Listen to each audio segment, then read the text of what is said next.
Good morning, St. Francis, and Merry Christmas. It is Thursday, December the 31st, 2020, Thursday in the octave of Christmas, the seventh day of Christmas, and New Year's Eve for our civil calendar. It is also the optional memorial of Pope St. Sylvester.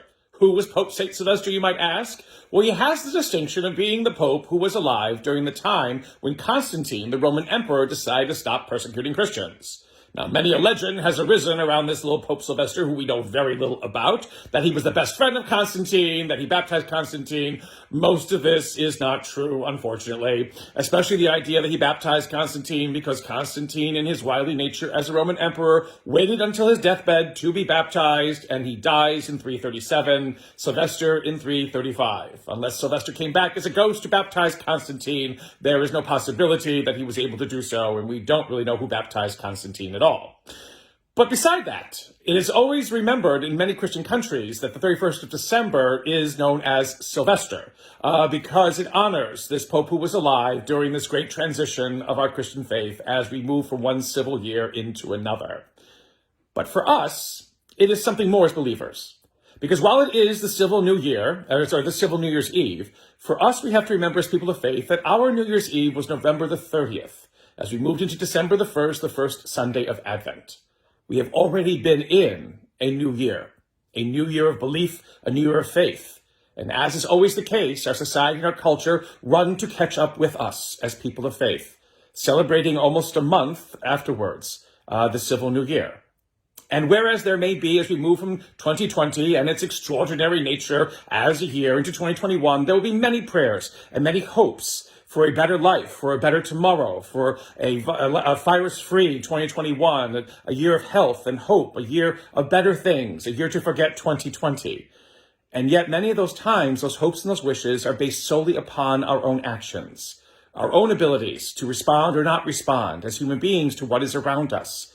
And we fail and we succeed to the extent that we can as human beings.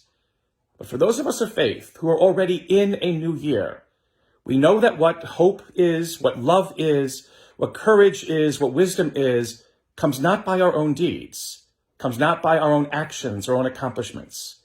It comes because love and hope are born into this world, into this child, whose birth we continue to celebrate. We are not even halfway through the celebration on this Thursday of the octave of Christmas.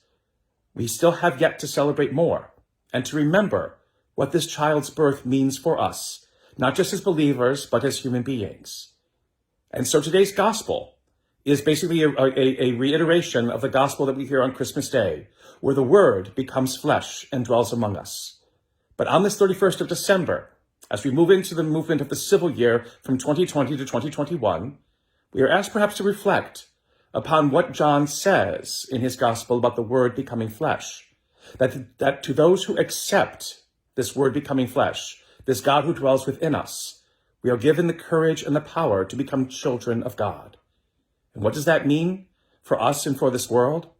Well, it means that we respond and we react differently than the world does to what we experience and encounter on a daily basis, on a yearly basis, all through our lives. We are people who see hope, who see wisdom, where sometimes others only see despair and discouragement. We act in ways that are inspired by God, rather than in our own limited way.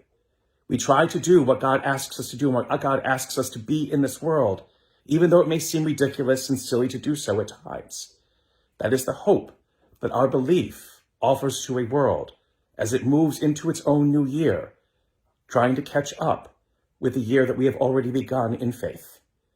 Perhaps it is time in this transition from 2020 to 2021 to remember and to reflect on those ways in which we have responded as God wants us to respond to what it is that we have experienced in 2020.